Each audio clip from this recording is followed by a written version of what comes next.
السلام عليكم ورحمة الله وبركاته. مبروك للنادي الأهلي بفوزه على النادي الزمالك بكأس السوبر المصري للمرة ال 15 في تاريخه. مباراة قوية مثيرة جدا ما بين الأهلي والزمالك، فيها هدف ملغي للزمالك بداعي الأوفسايد، وفرصتين مؤكدين للأهلي تشيلهم العارضة، وغير الفرص الكثيرة اللي ضيعها النادي الأهلي. الحظ لم يحالف الأهلي طول المباراة، والأهلي هو الأفضل.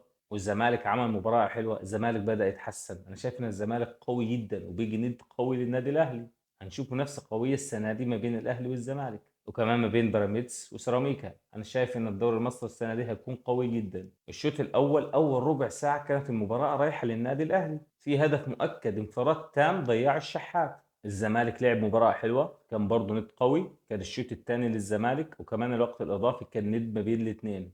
أنا شايف إن الزمالك زي ما قلت لكم اتحسن، وأنا شايف إن اللعيبة اللي جت جديد للزمالك يعني لعيبة حلوة. كولر محتاج يشد على لعيبة الأهلي شوية. أنا شايف إن التشكيلة كمان بيخترع فيها. شايف إن يشد على لعيبة الأهلي شوية. الأهلي مش هو برضه الأهلي اللي إحنا نعرفه. مباراة حلوة قوية، خلصت بضربات الجزاء بعد الوقت الإضافي. ياسر إبراهيم ويحيى عطية الله وطاهر وأكرم توفيق وربيعة كانوا الأفضل في المباراة. وسام أبو علي ضيع فرصة مؤكدة في آخر الشوط الثاني. الحظ كان مع النادي الأهلي طول المباراة، ولاعيبة الأهلي كان عندهم عدم تركيز. الأهلي عايزين يرجع زي ما كان في الموسم اللي فات. انا شايف برضو ان الزمالك قوي، وممكن يكون ده اللي خلانا بنقول ان الاهلي مش قوي. عندنا كاس عالم هنلاعب العين، عايزين الاهلي يكون واقف على رجليه. الحمد لله فوزنا. مباراة كانت قوية جدا، كنا على اعصابنا طول المباراة. الزمالك كان فريق قوي، كان ممكن يكسبنا النهاردة. انا شايف ان الزمالك راجع وراجع بقوة، بينافس بقوة على البطولات وجايب لعيبة جامدة. وبصراحة كانوا لاعبين وسادين قدام الاهلي. امام وقفشه والشحات وتاو وسام ابو علي عايزين يفوقوا شويه. ادائهم ما كانش حلو في المباراه دي وفي المباراه اللي فاتت.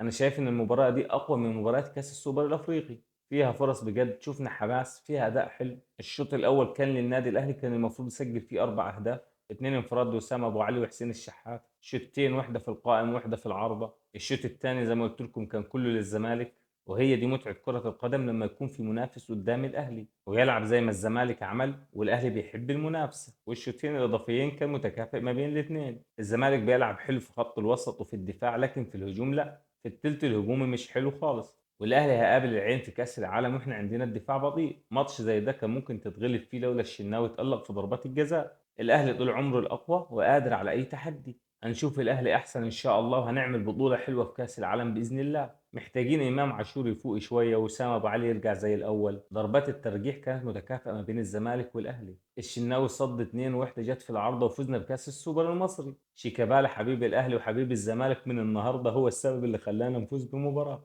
ودي البطولة العاشرة لكولر مع النادي الأهلي. مدرب عمل إنجاز مع النادي الأهلي، بس للأسف بيجي يألف كتير في التشكيلة ومحتاج يشد على اللعيبة. فوق كده وصحصح يا عم كولر، داخلين على مدعكة في كأس العالم. وفعلا الأهلي لما بيخسر بطولة بيجيب مكانها 1000 بطولة. الحقيقة الثابتة عبر التاريخ إن الأهلي سيد أفريقيا رغم أنف الحاقدين. ألف مبروك للأهلي وهارد لك للزمالك.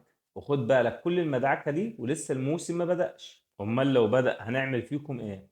الماتش كان المفروض يخلص في الشوط الأول، لعيبة الأهلي بتشوت في العارضة وبتشوت بره، في عدم تركيز من النادي الأهلي رغم السيطرة. فرص بالجملة كانت بتضيع، كان ممكن نندم عليها، بس الحمد لله الشناوي يتألق وينقذنا. وعواد كمان تألق في ضربات الجزاء وفي المباراة.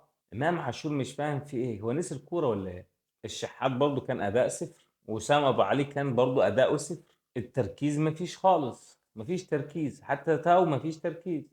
وعلى فكرة في نقطة مهمة، غياب علي معلول مأثر جامد في الفريق. وش السعد على الأهلي اليوم هو شيكا. الحمد لله إن احنا كسبنا، بس بعيد عن المكسب الأهلي محتاج صفقات قوية. محتاجين وينجين ومهاجم جنبه سام أبو علي، ويا ريت كهربا يرجع. أنا شايف إن كهربا من أحسن اللاعيبة اللي في مصر. الأهلي متخصص بطولات، ألف مبروك. الأهلي بطل للسوبر المصري المرة ال 15 في تاريخه. وللعلم الزمالك 4 فقط. الأهلي فريق البطولات، بطل أفريقيا بكل جدارة. الاهلي اقوى من اي فريق، ويحط على اي فريق حتى لو ما كانش في مستواه. الاهلي هو الاهلي، اسم يخوف اي منافس. مبروك للنادي الاهلي وجماهير النادي الاهلي، والسلام عليكم ورحمة الله وبركاته.